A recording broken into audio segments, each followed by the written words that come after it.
Eric, just reflecting on not only last night but the Crystal Palace game, what is wrong with your team that gets you to produce matches like that? And we spoke last night about Christian and you saying it wasn't good enough. But what is the problem at the moment with your team? Not scoring goals, or not scoring goals enough. That's the problem. It's the key area. You have to score more goals. As a team, I think we have players across the team who have the abilities to score. But that's clear. You see all the opportunities we are creating. We're not scoring enough.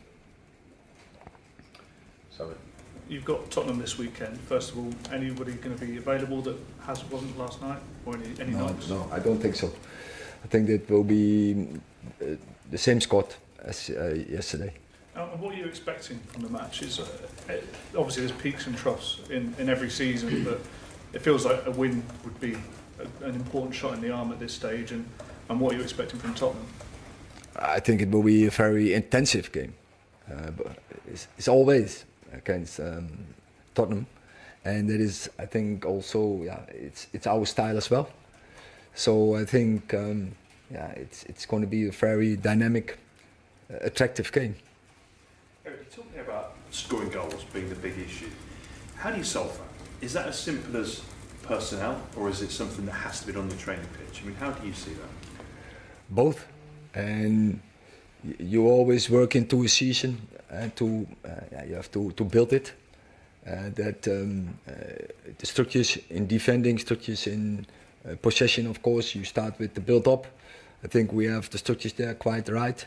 We across, I think, almost all the games, we have more possession as the opponent.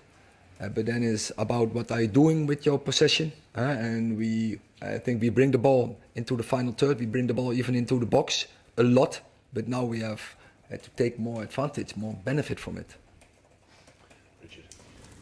Eric, Ange Postecoglou has talked about the philosophy side, having attacking teams, being positive. In this moment, this situation, given what you've said about your squad, your players, does that help you at all in the way you set up and approach this game? That is, of course, it's every opponent have strengths and weaknesses, and Tottenham they have their strengths definitely, and in the philosophy, very clear, very attacking, but that leaves also space, but that is what they take into account, and that can help, but you have to be very good against Tottenham. And if you want to control the game, then you need again a high performance level, and then we will create again. I'm sure, but then take your chances. Neil. Eric, you're in your third season now. How can it be that the team can come from a game and say that they didn't try as much as the opposition wanted it more? How can we be at that point? I think every team has this in a season, and that is when you play 60 games, and then sure there will be games where you are not happy, of course with the performance, but you are not happy, where opponent wants more.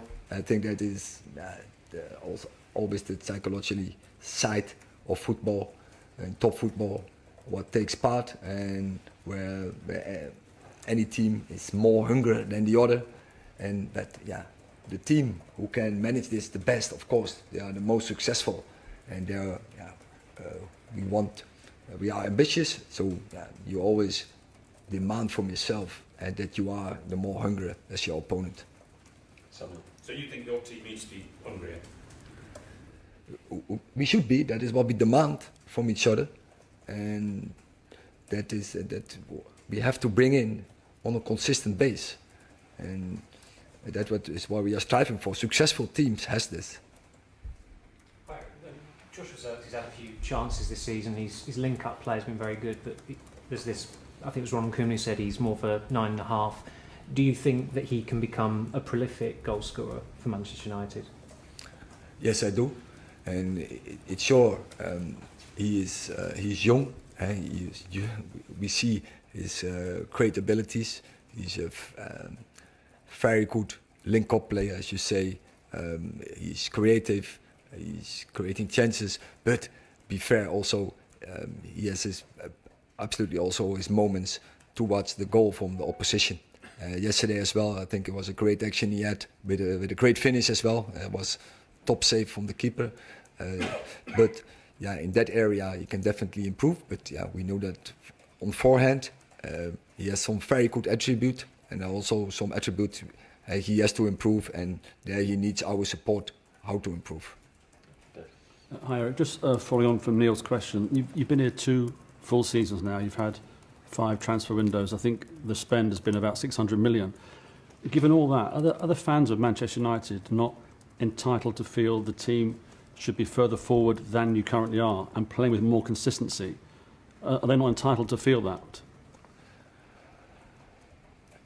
I think you have to assess then the situation, and still now we are working and we are in progress. We have to sign players. We made the choice to sign very young players, like last year Højlund, like this year Sirkzee, like Lenny Yoro. That are players who have we believe in them now in this moment, but also for the future, and we have to build them. And and when I started, we spoke about more, and we had to make a switch there in the dressing room. And I think we turned the corner, and now we have to work with the squad, and and that takes time. And of course, I'm also it's not a good behavior for me. I'm impatient.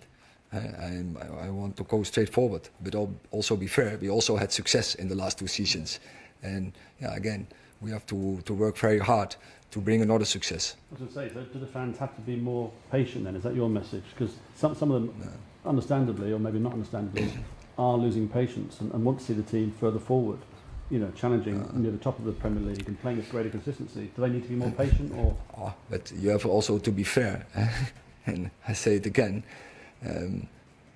That is, we won 2 trophies the last 2 seasons, and we want also this season.